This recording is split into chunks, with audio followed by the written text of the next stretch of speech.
አንድ ልብ ያልተባለ ጉዳይ እስኪ ላካፍላችሁ። ማዲንጎ አፈወርቅ የሞተ ዕለት ቴዲ አፍሮና ጠቅላይ ሚኒስትር አብይ አህመድን ያፋጠጠ አንድ ነገር እንደተከሰተ ስንቶቻችን እናውቃለን? መስከረም 17 ቀን 2015 ዓ.ም ቴዲም ጠቅላይ ሚኒስትር አብይም በማዲንጎ ሀዘን ላይ ተገኝተው ነበረ። በዚህ ወቅት ታዲያ ጠቅላይ ሚኒስትር አብይ ከቴዲ አፍሮ ጋር የጋራ ፎቶ ለመነሳት ፍላጎት ነበራቸው። ከጠቅላይ ሚኒስትሩ ጋር ቴዲ ፎቶ መነሳት አልፈለገምና ሹልክ እንዳለም ይነገራል። ከዛን ጊዜ ጀምሮ ጠቅላይ ሚኒስትር አብይ አህመድ በሱ ላይ ቂም እንደያዙበት ይነገራል። ቴዲ ይሄ ቀድሞ ገብቶት ነበረ። ከእርሳቸው ጋር ፎቶ ተነስቶ ፎቶ ቢጋራ ምን አይነት ፖለቲካ ሊሰሩበት እንደሚችል ቴዲ ቀድሞ ገብቶታል። ስለዚህ ይህንን ባለማድረጉ ጠቅላይ ሚኒስትር አብይ አህመድ እስካሁን ድረስ ቂም እንደቋጠሩበት ይነገራል። ከዚህ በፊት የሰራቸው ስራዎችም የአንድነት፣ የአብሮነት፣ የሀገር ጉዳይ ዘፈኖችንም ቢሆን አብዛኞቹ መሪዎች አይቀበሏቸውም። ከቀድሞ ጠቅላይ ሚኒስትር ከአቶ መለስ ዜናዊ ጋርም ቴዲ አፍሮ በጎ ግንኙነት እንዳልነበረው የሚታወቅ ነው። እንዲያውም አቶ መለስ ዜናዊ በአንድ ወቅት እንዲህ ብለው ነበር። አዝማሪን ብሔራዊ አጀንዳ ህዝቡ ማድረጉ ብሔራዊ ንቃት እንደሚጎለው ማሳያ ነው ሲሉ ቴዲንም የቴዲ ደጋፊንም ሸንቆጥ ማድረጋቸው የሚታወስ ነው። ቴዲ ግን በራሱ መንገድ ህዝብንና መርህን ተከትሎ የጥበብ ጎዳናውን ገፍቶበታል። ለዚህም ሳይሆን አይቀርም ቴዲ አፍሮ አዲስ ስራ ባወጣ ቁጥር፣ ሙሉ አልበም ባወጣ ቁጥር፣ ነጠላ ዜማዎችን በለቀቀ ቁጥር በመንግስት በኩል እያንዳንዱ የሚሰራቸው ይዘቶች፣ እያንዳንዱ ዜማዎች እየተፈተሹ ቴዲ ላይ ጫና የሚያርፍበት የተለያዩ አገር ውስጥ ያሉ መገናኛ ብዙሃን የሱን ስራዎች እንዳያስተላልፉ የሚታገዱትም በዚህና በመሰል ጉዳዮች እንደሆነ ብዙ ይነገራል።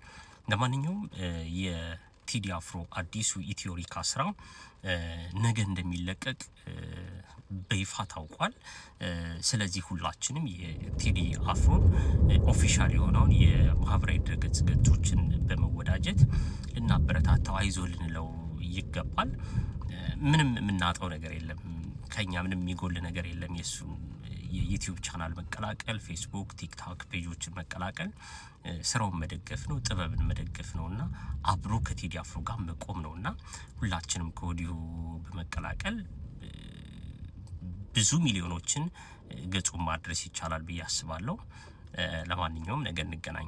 ስራዎችን ደግሞ ተመልክተን ከስራዎች ጋር የተያዙ ጉዳዮች መንግስት ምን ይላል፣ ሌሎች ሰዎች ምን ይላሉ የሚለውን መረጃ ይዤ እመለሳለሁ። እስቲ የቴዲ አፍሮ ዘፈን ሲወጣ አንድ ጋዜጠኛ አላስታውሳችሁ ጋይስ እና አብሮ አደግ ጓደኛዬ የሰጣት መልስ አለ። ሀጫሉ ሁንዴሳ ምንወደው እሱም የሰጣት ከቴዲ ጋር ዝፈኑ ብትባሉ ምናምን ብላ ልታጨማልቅ ፈለገች። ብቻ እስቲ እንስማው። በዚሁ አስታክኬ የቴዲ አፍሮ አድናቂ ነኝ ብለህ አንድ ጊዜ ስትናገር ሰማሁና ወቀሳ ካልመጣብኝ የኦሮምኛ የአፋን ኦሮሞ የሚሞዝቁ ሰዎች በአፋን ኦሮሞ የቴዲ አፍሮ አድናቂ ነን ሲሉ ሰምቼ አላውቅም። ቲንክ ከምርህ ነው ወይ? ቤቲ ሰው የሰራ ሰው ይደነቃል።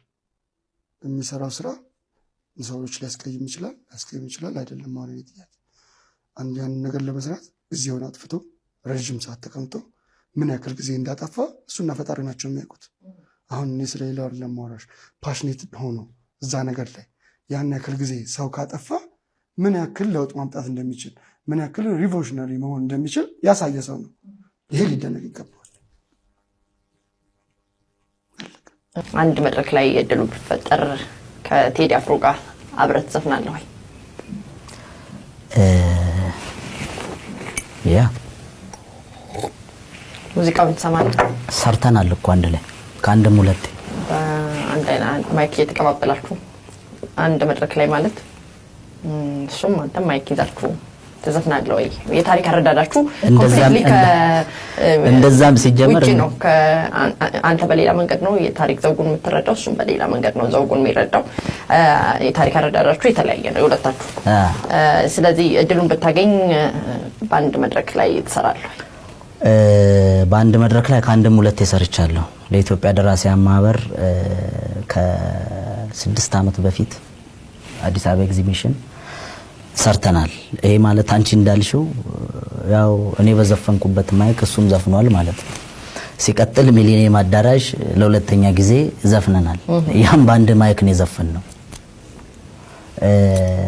ስለዚህ እድሉ ቢፈጠር ባይፈጠር የሚባል ነገር የለም ማለት ነው። ተፈጥሮ ነበረ ለማለት እንኳን የፈለኩት እንደዛ ነበር። አሊ ቢራና መሐሙድ እንደዘፈኑት ለማለት ፈልጌ። አሊ ቢራና መሐሙድ እንደዘፈኑት እኔ በመረዳው መንገድ ከመጣ ችግር የለብኝም። እኔ በማምንበት ሐሳብ ላይ መስፈን ከፈለገ ደመኞች አይደለንም። ሙዚቃውን ትሰማለህ? እንኳን እሱ ሙዚቃ የማሊ ሙዚቃ ሰማለሁ ከሙዚቃው እንጂ። ገብቶኛል። ከታሪክ አረዳዳችሁ መቃረንና መለያየት የተነሳ ማለት ነው። ምናልባት እሱ የሚያነሳቸውን ሐሳቦች ለሱ ተውና ጥበባዊ ችሎታውን በዜማ ድርሰቱ ላይ ያመነበትን ሐሳብ ራሱ ሐሳቡን እኔ ባልቀበለውም የሚገልጽበት መንገድ ይሄ ማለት አጻጻፉ ግጥም አጻጻፉ እሱን እንደው ቴዲን ከማወቅ በፊት ስለሱ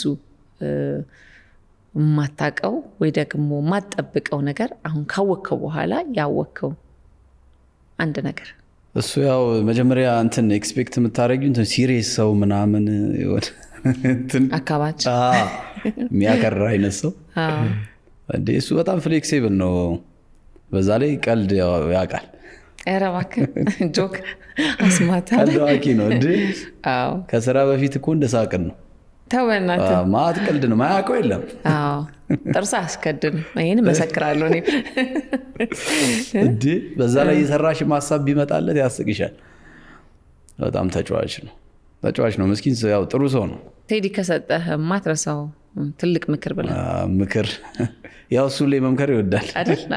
ያው የሚያየውን ነገር በጣም አፕሪሺየት የሚያደርገው ማግባቴን መውለዴን በዚህ እድሜ በጣም ያበረታታል። አስፈላጊ ነው በእድሜ ሁሉም ነገር። ጥሩ ሚስት ስላለው አግቡም እና በጣም ነው እንትን የሚለው ደስ ይለዋል። በዚህ እድሜ ማድረግ ይሄንን ትልቅ ነገር ነው። ከዛ ሌላ ደግሞ ፎርም አድርጉ ይላል ባንድ።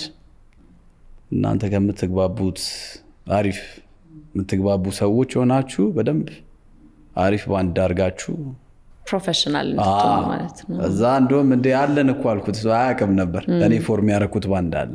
ምን ባንድ ነው የሚባለው? ግሬ ባንድ የሚባል ናይስ